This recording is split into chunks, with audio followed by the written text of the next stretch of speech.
베드로전서 2장 2절 말씀, 갓난 아이들 같이 순전하고 신령한 젖을 사모하라. 이는 그로 말미암아 너희로 구원에 이르도록 자라게 하려 함이라. 아멘. 제목을 제가 신령한 젖을 사모하라 이렇게 제목을 잡고 말씀을 나누기를 원합니다.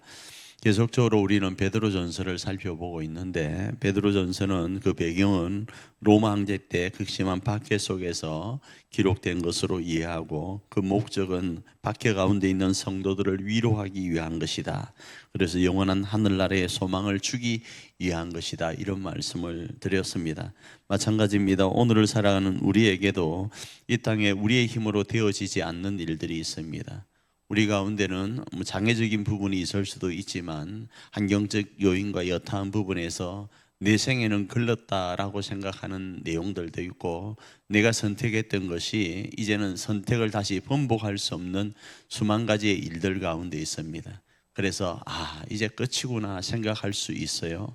그런데 그 기간은 이 땅에서는 한시적입니다. 길어야 100년입니다.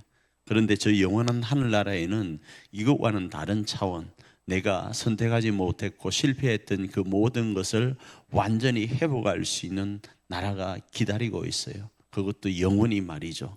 그래서 그 나라를 사모하는 것이 이 땅을 이겨갈 수 있는 능력이 되고 힘이 됩니다.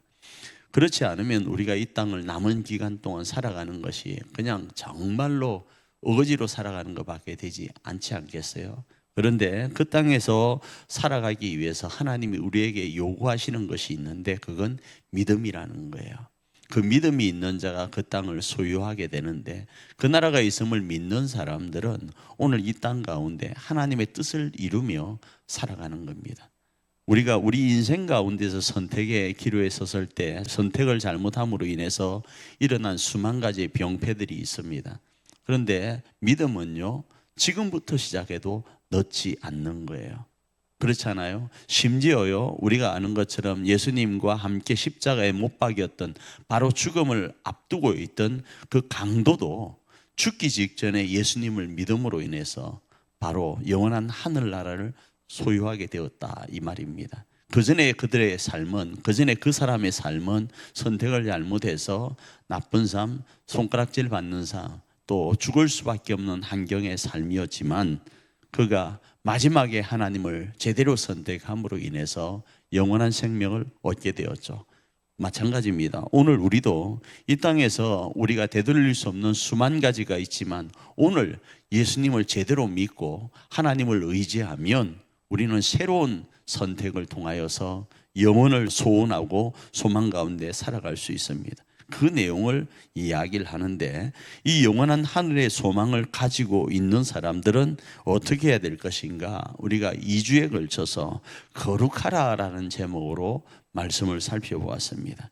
자, 우리는 하늘의 영원한 소망을 가지고 있기 때문에 거룩해야 되는데, 그 거룩한 모습이 일어나야 될 이유는 영혼 구원의 확신 가운데 우리는 하늘의 소망을 두고 있다라는 거예요. 이 땅의 소망이 아니라, 이 땅의 소망은 꽃도 풀도 시들지만 하늘의 소망은 없어지지 않는 것이라는 거예요. 그러니 하늘의 소망을 둔 자는 진리를 따라서 순종하고, 그 진리를 따라서 순종할 때 뜨겁게 사랑하라라고 말씀을 나누었었습니다.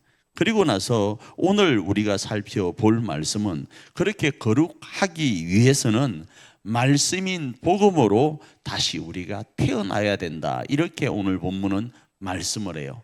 말씀의 복음으로 다시 태어나야 된다라는 겁니다. 말씀의 복음으로 태어났다라는 것은 새 사람으로서의 합당한 삶을 살아야 된다라는 거예요. 소망이 있는 자의 삶요, 그 삶의 모습은요, 얼굴빛부터 다르고 말 내용부터 다르고 말하는 어떤 그 핵심 자체가 달라지게 되어 있습니다. 그래서 새 사람으로서의 합당한 삶을 살 때 먼저 옷으로 비유하면 모든 악의를 벗어버려야 됩니다. 우리 한번 읽어볼까요? 베드로전서 2장 1절입니다. 읽습니다. 그러므로 모든 악독과 모든 기만과 외식과 시기와 모든 비방하는 말을 버리고, 이렇게 말씀을 합니다. 거룩하기 위해서, 그리고 거룩한 사람으로서 새로운 삶을 살아가기 위해서는 우리가 가지고 있고 우리가 입고 있던 모든 것들을 벗어야 된다 이겁니다. 그 모습은요, 첫 번째 악입니다. 모든 악의는 남을 해하려는 마음을 버려야 됩니다. 남을 해하려는 마음요. 두 번째, 모든 기만, 이걸 거짓으로도 표현을 합니다. 이 거짓은요, 불순한 동기로 남을 속여서 이득을 취하려고 하는 거예요. 그 이득은 남에게 손해를 굳이 준다는 건 아닐 수 있습니다.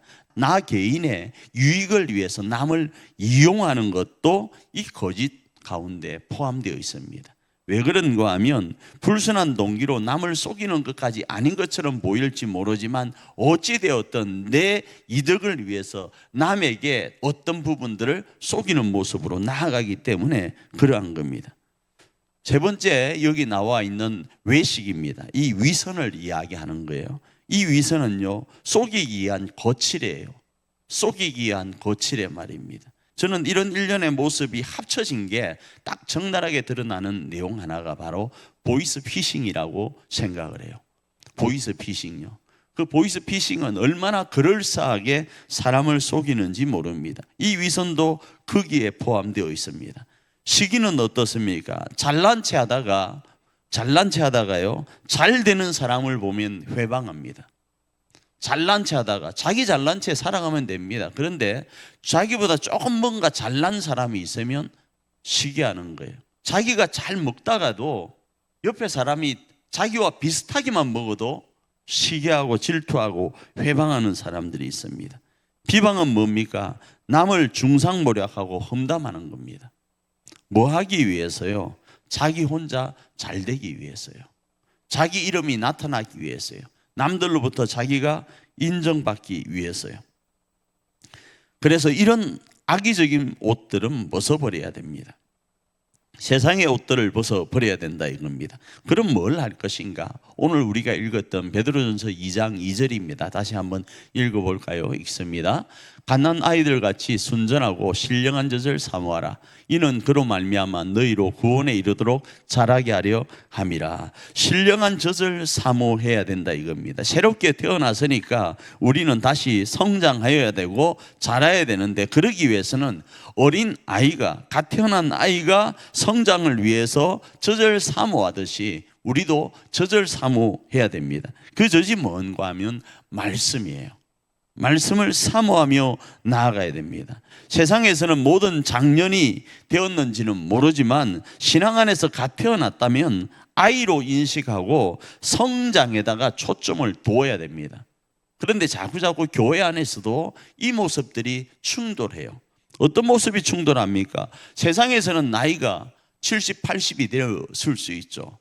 그런데 신앙생활에 있어서는 아기라면 교회 와서는 어떻게 해야 되는가?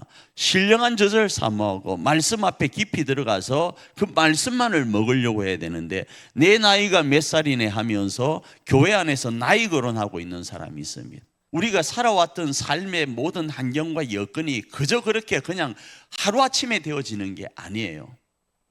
부모님이 되려고 하면요, 부모라는 위치가 내게 주어지려고 하면요, 그냥 그렇게 눈 뜨니까 애가 10살짜리가 나에게 오면 좋잖아요. 그렇지 않나요? 20살짜리 애가 나에게 그냥 딱 오면 좋잖아요. 그러면 애 키울 것도 없이 바로 조금 있다 장가 보내고 하면 되잖아요. 그런데 하나님은요, 참 희한하게 아이를 잉태하게 하고 10달이라는 기간 동안 수만 가지의 고민을 갖게 하고, 그리고 태어나서 3살 동안 엄청난 속을 썩이게 하고, 심지어 또 10살, 10대가 되면 그 사춘기를 겪으면서 고통스럽게 하다가 결국은 어떻습니까? 수만 가지로 아픔을 주면서 자녀를 양육하게 하면서 저 새끼가 내 새끼구나를 알게 해요. 그렇습니다. 영적인 부분도 성장하기 위해서는 수만 가지의 시간을 거쳐야 되는데, 육체적인 시간과 영적인 시간을 동일시해서 교회에 와서 내가 세상 나이가 장년이라고 갓 태어난 신앙 어린 아이임에도 불구하고 에헴 해서는 절대로 성장이 없다 이겁니다. 옛날에 그 옷을 그대로 입고 악의와 거짓과 이성과 시기와 비방을 가지고 있는 상태에서는 절대로 신앙의 참다운 맛을 볼 수가 없습니다. 어쩌면 이 모든 악의를 가지고 있는 사람은 아직 태어나지 않은 사람일 수도 있습니다. 영적으로 태어나지 않고 신앙을 출발하지도 않은 사람일 수도 있습니다. 교회를 이용하려고 이 땅에 있는 사람일 수 있습니다.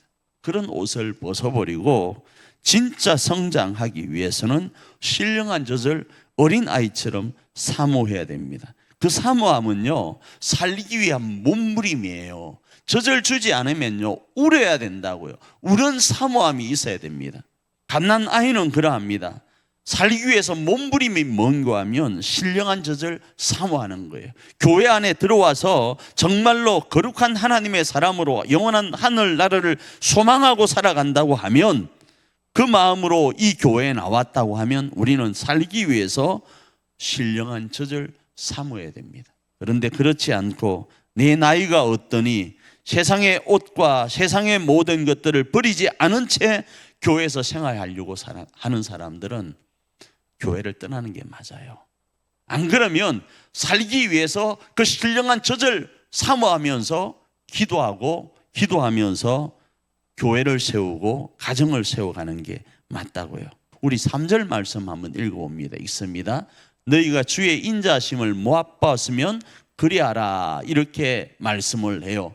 너희가 주의 인자하심을 맛보았다면, 하나님의 살아계심을 안다면, 예수님이 우리를 위하여 피를 흘리고 십자가를 지시고 죽음과 싸워 이기심을 안다면 우리는 이러한 모습으로 살아야 된다라는 거예요. 이건요, 선택이 아니라 필수라는 거예요. 그러면 2절에 나온 것처럼 너희로 구원에 이르도록 자라게 하시는 거예요. 그 하나님을 오늘 우리는 믿고 나가길 원합니다. 그리고 그 자람의 모습, 조금 자람의 모습을 가지고 뭘 할 것인가? 그 자람을 가지고 우리에게 맡겨준 나라와 교회와 가정을 위해서 우리가 할 수 있는 몸부림을 하나님 앞에 드리는 거예요. 그게 뭔가 하면 기도라고요. 지금 이 시간 우리가 기도하는 이 기도가요, 너무 짧고 그냥 우리끼리만 하는 기도인 것처럼 보이죠. 그런데 우리가 믿음이 없으면 그냥 중연부라듯이 여기서 그냥 웅야웅야 하다가 끝나는 것처럼 보일 수 있을지 모르지만, 믿음이라는 것이 있게 되면, 믿음으로 바라보면 우리가 웅야웅야 하는 이 소리가 하나님이 들으시는 소리라고요. 나중에 천국 올라가 보십시오. 올라가 보시면 왜 대한민국이 이렇게 망하지 않고 오늘을 지탱할 수 있었는가? 맞아, 2026년 5월 22일 금요일 밤에 일자산 교회에 누구가, 그 몇 명 되지 않는 누구가 기도한 그 이유 때문에 대한민국이 유지됐다고 하나님으로부터 소리를 들을 거예요. 에이, 그럴까? 그건 믿음이 없는 사람의 소리고요. 성경의 말씀에는 그 믿음을 말씀을 하는 거예요. 그래서 이 한밤도 말씀을 부여잡고 기도하며 나가기를 원합니다. 그리고 우리의 이 작은 읍조림이 나라를 살리고 교회를 살리는, 가정을 살리는 능력인 줄 믿고 기도하여서 나라와 교회와 가정을 살리고 세우는 저와 여러분 되기를 축복합니다.